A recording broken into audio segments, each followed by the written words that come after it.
Hi, Ashwin. How are you? Happy Sunday. Thank you for turning in your test, even though it was late.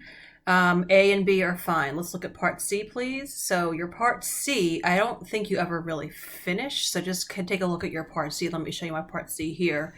You want to find the absolute max value of G. Okay, so G prime equals F, and it looks like here you tested.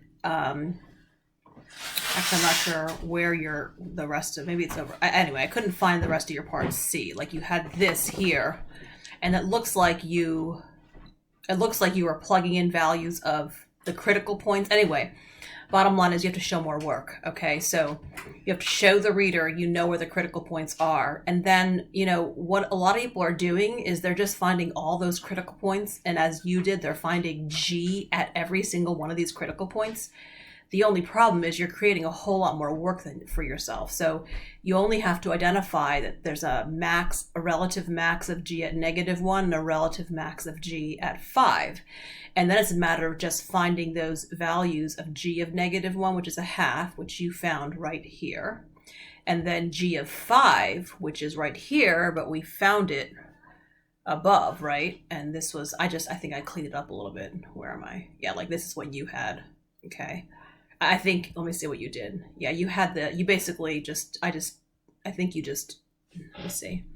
You just, I think what I did was, Ashwin, when I was looking at the definite integral from -2 to 6, be advantageous, right? Like this positive area and that negative area cancel out, and this negative area and that positive area cancel out. So at the end of the day, all you're left with is this trapezoid and then this portion of the square.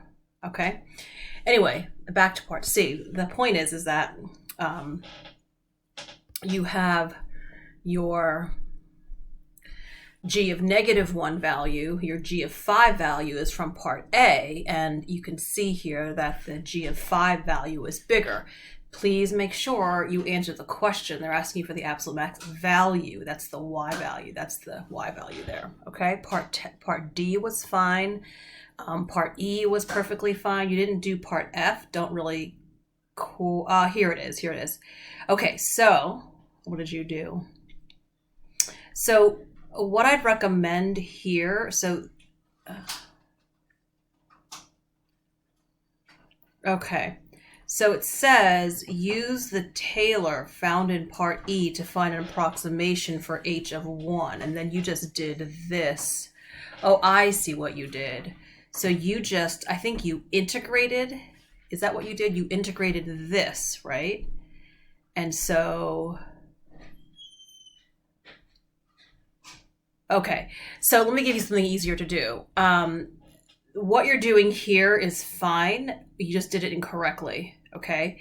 Go over here, and this is the easiest way to do this. So here is part E. This is what you found in part E. This is the Taylor for F.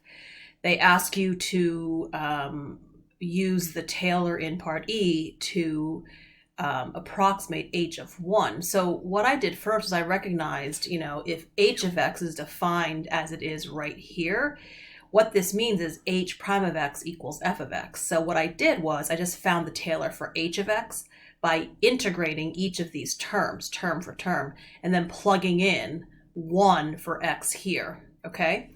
Now, let's see.